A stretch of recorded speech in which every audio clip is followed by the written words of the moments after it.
السلام علیکم ورحمۃ اللہ وبرکاتہ۔ آج ہمارے معاشرے کے اندر خاص طور پر مذہبی طبقات اور مختلف مسلکوں اور علماء کے اندر جو اختلافات اور ناچاقی اور پائی جاتی ہے، اس کے حوالے سے ایک چھوٹا سا واقعہ آپ کے سامنے پیش کرنا ہے۔ مولوی انیس احمد رحمہ اللہ ایک عظیم مجاہد گزرے ہیں۔ تحریک ریشمی رومال کے سرکردہ رکن تھے اور 1912 میں انہوں نے بی اے کیا تھا۔ اس وقت بی اے کرنا بڑی بات ہوتی تھی، لوگ میٹرک بڑی مشکل سے کرتے تھے۔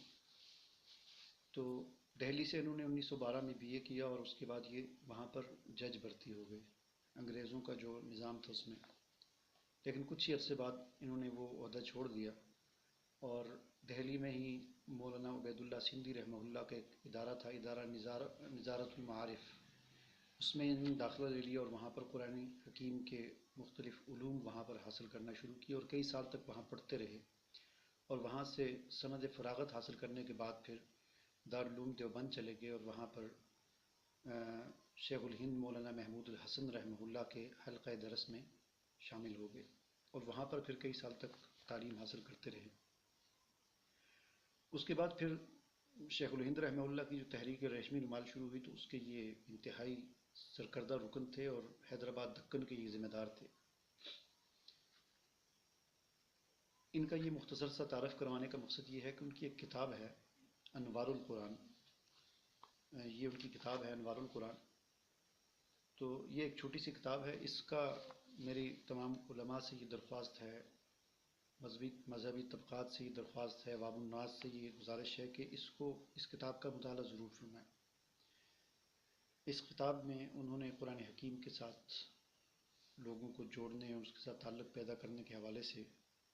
ان کی یہ تحریر ہے۔ اس میں جو ابھی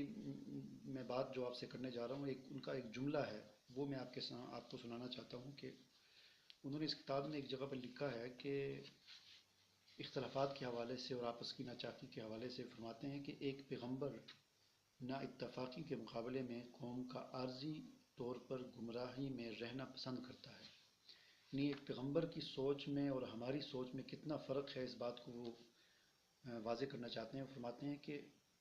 پیغمبر کی سوچ تو یہ ہوتی ہے کہ ایک طرف اگر عارضی گمراہی ہو، معمولی گمراہی ہو جو بعد میں ختم ہو سکتی ہو، تو اس گمراہی کو وہ وقتی طور پر برداشت کر لیتا ہے ایک پیغمبر، لیکن نا اتفاقی اور اختلاف کو قطعاً برداشت نہیں کرتا۔ اور اس حوالے سے انہوں نے پھر اس کی دلیل کے طور پر قرآن مجید سے حضرت موسیٰ علیہ السلام اور حضرت ہارون علیہ السلام کا وہ واقعہ ذکر کیا ہے کہ جس وقت حضرت موسیٰ علیہ السلام کو طور پر تشریف لے گئے اور حضرت ہارون علیہ السلام کو انہوں نے اپنا نائب وہاں پر پیچھے قوم میں بنا کر چھوڑ دیا تھا، تو پیچھے سے قوم نے وہ بچھڑے کی پوجا شروع کر دی۔ حضرت ہارون علیہ السلام نے بڑی کوشش کی ان کو روکنے کی، حکمت کے ساتھ ان کو سمجھاتے رہے، یعنی اپنی ساری انہوں نے کوششیں کی، لیکن اس کوشش کے اندر انہوں نے اتنا زور نہیں لگایا کہ جس سے قوم بٹ جائے، قوم کے اندر اختلاف پیدا ہو جائے یا قوم دو حصوں میں منقسم ہو جائے۔ اتنا زور انہوں نے اس وجہ سے نہیں لگایا کہ اختلاف پیدا نہ ہو جائے۔ چنانچہ جس وقت حضرت موسیٰ علیہ السلام کو طور سے واپس آئے تو انہوں نے سب سے زیادہ ڈانٹ جو تھی وہ حضرت ہارون علیہ السلام کو پلائی اور انہوں نے فرمایا کہ یا ہارون ما منعک اذ رأیتہم ضلوا الا تتبعنی افعصیت امری، کہ اے ہارون جب تم نے ان کو دیکھا تھا کہ یہ لوگ گمراہ ہو گئے تو تم کو کیا وجہ مانے ہوئی کہ تم نے میری ہدایت کی پیروی نہ کی، کیا تم نے میرے حکم کی عدولی کی؟ یعنی جس وقت یہ لوگ گمراہ ہو رہے تھے تو آپ نے ان کو روکا کیوں نہیں؟ تو اس کے جواب میں حضرت ہارون علیہ السلام نے فرمایا کہ قال یا ابن ام لا تأخذ بلحیتی ولا برأسی انی خشیت ان تقول فرقت بین بنی اسرائیل، کہ انہوں نے فرمایا کہ میرے بھائی میری داڑھی کو اور میرے سر کے بالوں کو نہ پکڑے، میں اس بات سے ڈرا کہ تم واپس آ کر یہ کہنے لگو کہ تم نے بنی اسرائیل میں پھوٹ ڈال دی۔ یعنی میں نے ان پر سختی زیادہ اس وجہ سے نہیں کی، اس گمراہی کی وجہ سے کہ مجھے خطرہ پیدا ہو گیا تھا کہ میں نے اگر زیادہ سختی کی تو ان کے اندر پھوٹ پڑ جائے گی اور قوم دو حصوں میں تقسیم ہو جائے گی، اس لیے میں نے وقتی طور پر عارضی طور پر آپ کے آنے تک اس گمراہی کو برداشت کر لیا کہ قوم کے اندر اختلاف پیدا نہ ہو۔ تو اس واقعے میں ہمارے لیے ایک بہت بڑا سبق ہے کہ حالانکہ یہ جو گمراہی تھی کوئی معمولی گمراہی نہیں تھی، شرک تھا اللہ تعالیٰ کے ساتھ، لیکن ایک پیغمبر نے حکمت کے ساتھ اپنی کوشش کو جاری رکھا، لیکن اس میں اتنی شدت نہیں اس کے اندر پیدا کی کہ قوم کے اندر اختلاف پیدا ہو جائے، کہ قوم دو حصوں میں بڑھ جائے۔ تو اس میں ہمارے لیے سبق یہ ہے کہ آج ہم معمولی سے مسائل ہوتے ہیں، رفع یدین کرنا ہے نہیں کرنا، آمین اونچی آواز سے کہنی ہے، آمین آہستہ آواز سے کہنی ہے، اور بے شمار اس قسم کے چھوٹے چھوٹے فروعی مسائل ہیں، اختلافات ہیں۔ ان کی وجہ سے ہم نے مسلمان قوم کو کئی گروہوں کے اندر تقسیم کر دیا ہے، اور پھر ہم یہ رونا روتے ہیں کہ اسلام غالب نہیں ہو رہا۔ تو اسلام کیسے غالب ہو؟ اسلام کو غالب کرنے کے لیے ہمیں امت کے اندر وہ اتحاد اور وہ بھائی چارہ قائم کرنا ہوگا جو حضور اکرم صلی اللہ علیہ وسلم نے مدینہ میں انصار اور مہاجرین کے درمیان قائم کیا تھا۔ تو جب تک ہم امت کو اس طریقے سے جوڑیں گے نہیں، اتنا اس طرح کا بھائی چارہ آپس میں اور اتحاد اور اتفاق قائم نہیں کریں گے، اس وقت تک پھر اسلام کے غلبے کے خواب دیکھنا یہ جو ہے فضول بات ہے۔ اسلام پھر اس طرح غالب نہیں آ سکتا۔ اسلام کو غالب کرنے کے لیے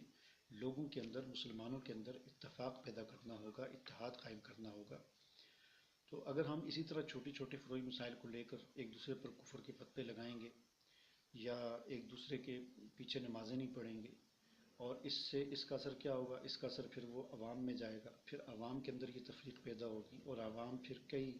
گروہوں کے اندر تقسیم ہو جائے گی، اور پھر اس کا نتیجہ یہی نکلے گا کہ ذلت اور رسوائی، اور مسلمان پھر پٹتے رہیں گے، ماریں کھاتے رہیں گے، اور کوئی ان کو فائدہ اور ترقی حاصل نہیں ہوگی۔ اس لیے میری گزارش ہے کہ ایک تو مولوی انیس احمد رحمہ اللہ کی کتاب انوار القرآن، قرآن کا مطالعہ کریں، اور دوسری جو ہے مفتی محمد شفیع رحمہ اللہ، جو مفتی تقی عثمانی صاحب اور مفتی رفیع عثمانی صاحب رحمہ مدظ اللہ، ان کے جو والد ہیں مفتی شفیع صاحب، ان کی کتاب ہے وحدت امت۔